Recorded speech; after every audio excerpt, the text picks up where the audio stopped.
Fala galera, beleza? Sejam muito bem-vindos a mais um vídeo aqui do meu YouTube. Hoje vamos falar sobre um indicador que nós utilizamos diariamente no nosso operacional e que ele é muito importante na tomada de decisão de entrar ou sair de um trade para a gente. Inclusive, esse vídeo em específico até é conteúdo de mentoria, que a gente ensina em mentoria. Então, aproveite para curtir, para compartilhar, comenta aqui o que você achou desse vídeo e compartilhe com mais pessoas que precisam ter acesso a esse conteúdo, que eu tenho certeza que vai fazer diferença aí nos seus trades. Galera, como é que funciona o Pivot Point para o nosso operacional? Eu sei que existem diversas formas ali de leitura, de entendimento, mas basicamente o Pivot Point para a gente, no operacional X-Traders, né, tanto para mim quanto para o Adriano, funcionam como regiões de suporte e resistência. Tá? Então, sempre que a gente estiver olhando para um pivot point, a gente vai entender ele ou como uma possível região de trava, né, para venda ou uma possível região de trava para compra.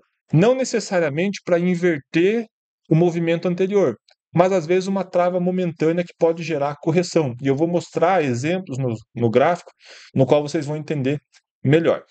Mas antes de tudo, né, eu sei que tem muita gente iniciante que está vendo esse vídeo.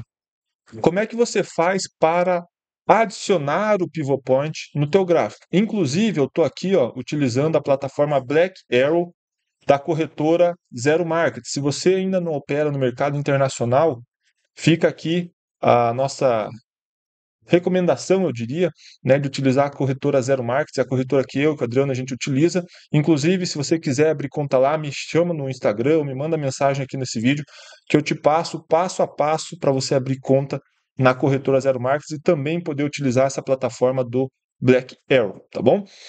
Então, como é que você faz para inserir o Pivot Point no teu gráfico? Você vai clicar com o botão direito aqui e vai vir na parte de indicadores, inserir indicador. E aqui você vai digitar, né, ó, Pivot Point, ó, já vai aparecer aqui, ó, o pivô. Você só dá um inserir aqui, ó, ele já vai aparecer para você no gráfico. O meu já está plotado aqui, já está aparecendo. E aí, quais são as configurações que nós utilizamos? Você clica duas vezes em cima dele, vai abrir essa janela. Aqui são configurações mais visuais. Eu deixo o Pivot Point vermelho para regiões de resistência, né? E o Pivot Point azul para regiões de suporte. Espessura 2. Aqui nos métodos eu deixo tradicional. Ah, Samuel, por que você usa esse e não usa outro? Porque é esse que a gente utiliza, tá? Isso que vocês precisam saber. Tradicional. Parâmetros, eu deixo aqui, ó, máximo, mais mínimo, mais fechamento divididos por 3, 3 linhas, tá bom? Por padrão, uma última configuração que eu deixo é desenhar somente o último dia. Eu deixo ativada essa configuração aqui, ó, no qual ele só vai me mostrar o pivot point de hoje, no caso, né? Como eu preciso mostrar alguns exemplos de dias anteriores, eu vou deixar desmarcado, porque daí eu consigo ver o pivot point dos dias passados, né? Mas por padrão eu deixo só o do dia, que é o que interessa pra gente, tá? Ah, Samuel, tá pegando o pivot point de 5 dias atrás. Não interessa, pra gente só interessa o pivot point do dia em questão, tá? E aí, galera, como eu falei, o pivot point ele serve como uma região de suporte ou resistência para a gente. E nós vamos utilizá-lo dentro do nosso operacional em três situações específicas.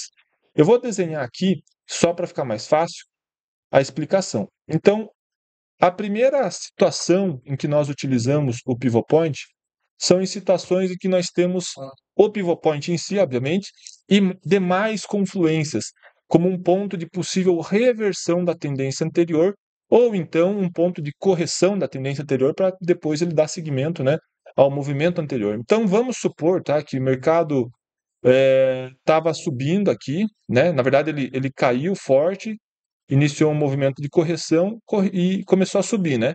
E aqui, ó, ele veio buscar uma retração, por exemplo, de 0,1%. Junto dessa retração de 0,1%, você tem, por exemplo, uma média móvel de 200 passando. E você tem aqui para trás também uma região de troca de polaridade, né? Ó, por exemplo, o que é uma região de troca de polaridade? Uma região que antes aqui, ó, era suporte, né? Porque esse fundo segurou, agora virou resistência. E para complementar, né, a leitura, aqui tem um pivot point, por exemplo, né? Então aqui tem um pivot point. Opa, essa região é uma região de interesse. Por quê? Porque eu tenho um pivot point, seja ele, né, de pressão vendedora ou pressão compradora, enfim, tanto faz. Eu tenho demais confluências como 61%, uma média de 200, uma troca de polaridade. Então aqui passa a se tornar uma região de extremo interesse para mim, porque o mercado pode travar aqui, pode segurar e pode fazer o quê? Virar para queda de novo. Então, se, por exemplo, eu estou comprado em algum gatilho técnico aqui embaixo e o mercado está chegando nessa região, aqui é uma região para eu sair do trade ou minimamente fazer parcial. Agora, se eu estou de fora, eu posso estar olhando para essa região como uma possível região de venda, de contratendência, tá? Então, eu posso, por exemplo, fazer uma venda aqui para queda. Então, essa é a primeira situação em que nós utilizamos o pivot point, junto com demais confluências técnicas. A segunda situação em que nós utilizamos pivot point, deixa eu apagar e desenhar aqui de novo, seria em situações em que ele está isolado e chegando esticado nele. Como assim, Samuel? Vamos supor que o mercado estava caindo aqui, fez fundo, ativou o espelhamento e subiu reto. E no que subiu reto, aqui, ó, em cima, tem um pivot point isolado. Ele até não tem demais confluências, ele não tem um 61, não tem uma média de 200 juntos. Mas o mercado subiu reto, esticou. Vamos supor que, por exemplo, a média móvel de 9 que estava caindo afastou e ficou lá embaixo, junto com a média móvel, por exemplo, aqui ó, de 20. Ó. Você percebe o distanciamento que você tem do pivot point para a média móvel aqui? Ó. Opa, vou fazer melhor aqui. Ó. Percebe o distanciamento que você tem do pivot point para a média móvel? Então, esse pivot point isolado, vindo de movimentos esticados, também é um importante ponto se você tiver comprado para sair do trade, ou se você tiver de fora, você pode entrar. Só que aqui eu chamo a atenção que é um trade um pouco mais arriscado. Por quê? Porque você tem o pivot point e o afastamento de médias móveis. E se a tendência, o fluxo de compra continuar dando sequência para alta e romper esse pivot point, né? Ele vai embora. Então, esse tipo de situação, eu particularmente utilizo mais para fazer parcial ou para sair do trade. Vocês vão ver que muitas das vezes você vai ter junto do pivot point um alvo de espelhamento, por exemplo, confluindo aqui. Então aqui é um primeiro, é um segundo alvo de espelhamento. Então aqui se torna um ponto, para mim, se eu tiver comprado, muito interessante para fazer parcial ou sair do trade.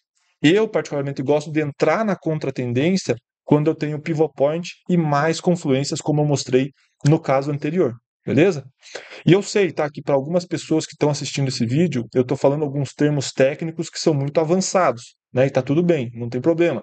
Se você ainda não tem conhecimento desses termos que eu estou falando, também me chame no Instagram, que eu vou te apresentar o curso Start, que é meu curso para quem está começando do zero no mercado, ou para quem já teve um certo contato com o mercado, mas precisa aprofundar seus conhecimentos, fazer uma análise, né, mais profunda aí do mercado. E eu consigo te ajudar com isso através do Start, porque tudo isso que eu estou falando são conceitos que eu ensino lá dentro do Start. Então me chama no Instagram que eu te passo mais informações, tá bom? Então esse é o segunda ocasião, né, no qual a gente utiliza a Fibonacci.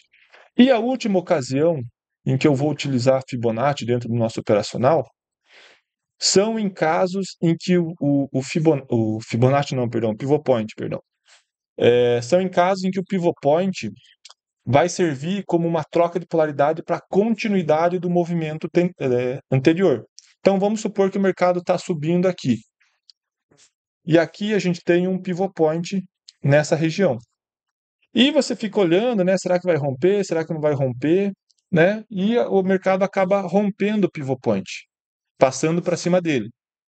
Se a gente tem um cenário em que você tem, por exemplo, a 9 e até quem sabe a 20 alinhadas para a tendência de alta, e o mercado volta para fazer um pullback, trocando polaridade e utilizando o pivot point como uma região de suporte, né? Até antes dele romper, poderia ser uma resistência. Depois que rompeu, pode ser um suporte. Para uma possível continuidade altista, esse pivot point nos chama bastante atenção. Porque se o mercado deixar um gatilho aqui, ó, você pode comprar por um contexto de ancoragem nas médias móveis, mas também porque ele está utilizando o teu pivot point como uma região de troca de polaridade. Ou seja, ele rompeu o teu pivot point, ancorou nele e deu continuidade para cima. Isso daqui tende a acelerar o movimento na sequência aqui. Tá?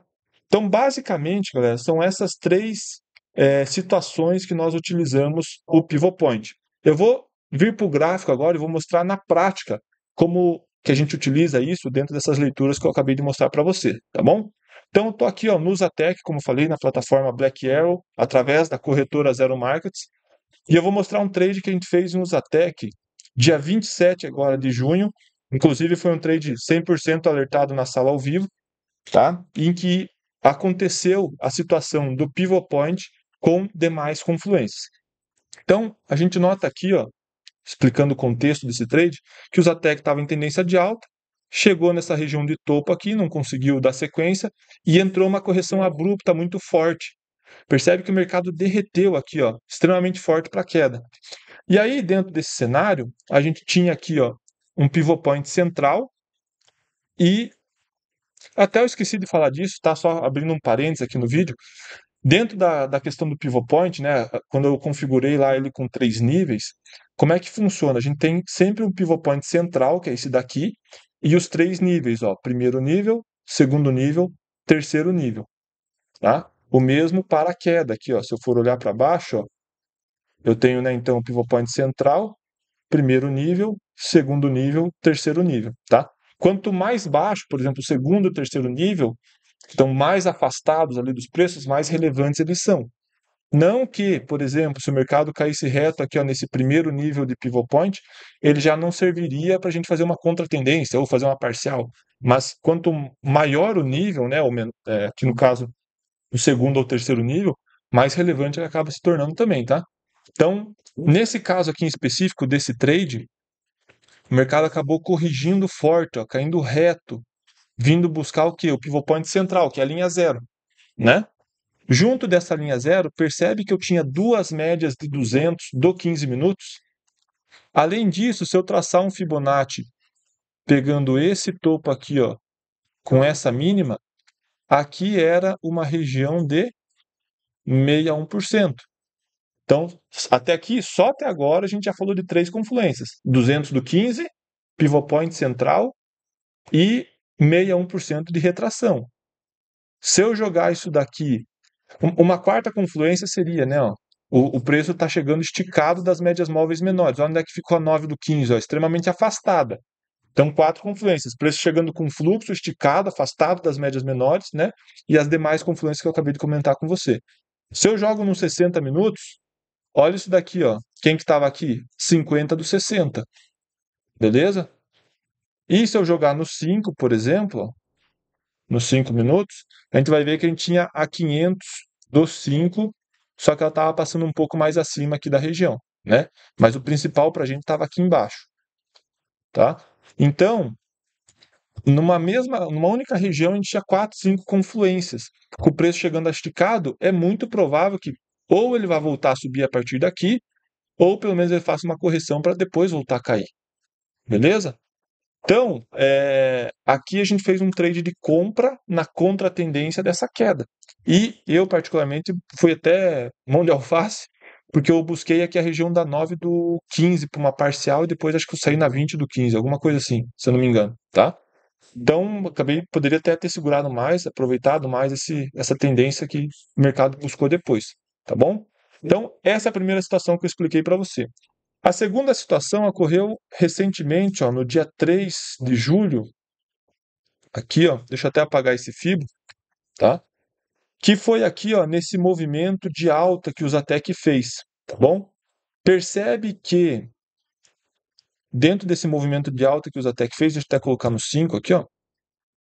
Dentro desse movimento de alta que o Zatec fez, a gente tinha 2 pivot points aqui, ó, que poderiam servir como trava, né? Só que não serviram. Samuel, como é que eu vou saber se o pivot point vai servir como trava ou não? Vai depender de como o preço chegar nesse pivot point com relação às médias móveis. Lembra lá do segundo caso que eu falei para vocês? Pô, se o preço chega esticadaço no pivot point e a média móvel ficou aqui para trás, tem um espaço grande, aí é um ponto de trava bem importante porque pode fazer com que ele retorne. Agora, se o mercado chegou forte num pivot point e a média móvel acompanhou os preços, está próxima aqui dos preços, talvez esse pivot point não seja tão relevante porque ele está sujeito a ser rompido. E é basicamente o que aconteceu nesse caso aqui, ó. Percebe que o preço chegou aqui no pivot point, mas olha a inclinação das médias, olha a proximidade dos preços. Então esse é um pivot point que eu nem vou olhar. né? E aí, olha o que o mercado fez especificamente com relação aos dois pivot points aqui, ó. Eles serviram como uma região de troca de polaridade. Por quê? Porque o mercado rompeu o pivot point, voltou a fazer pullback, ancorou nele, ancorou na média móvel de 9, gatilho de continuidade, ó. Deu sequência para alta. O mesmíssimo aconteceu aqui, ó. Aqui, ó, já é um pivot point que eu particularmente faria parcial, porque ele chegou aqui, olha onde é que estava 9, lá embaixo. Então aqui talvez deve ter alvo de fibra também, né? Não vou entrar nesse mérito. Talvez seja bem importante esse cara aqui. Mas a partir do momento que ele rompeu, fez o pullback por cima do pivot point, ancorou nele, ancorou na 9 e deu o gatilho de continuidade, ele acabou subindo mais um pouco. Tá? Então esse é o terceiro caso que eu acabei passando para vocês, eu inverti um pouco a ordem, mas é o terceiro caso em que nós utilizamos pivot point, quando o preço faz um pullback por cima ou se for para queda, por baixo dele, ancorado em médias e dá continuidade. E o último caso que eu gostaria de comentar foi no índice. Até só um pouquinho antes de eu passar para o índice, cuidado, galera, com gatilhos de continuidade na cara de pivot point.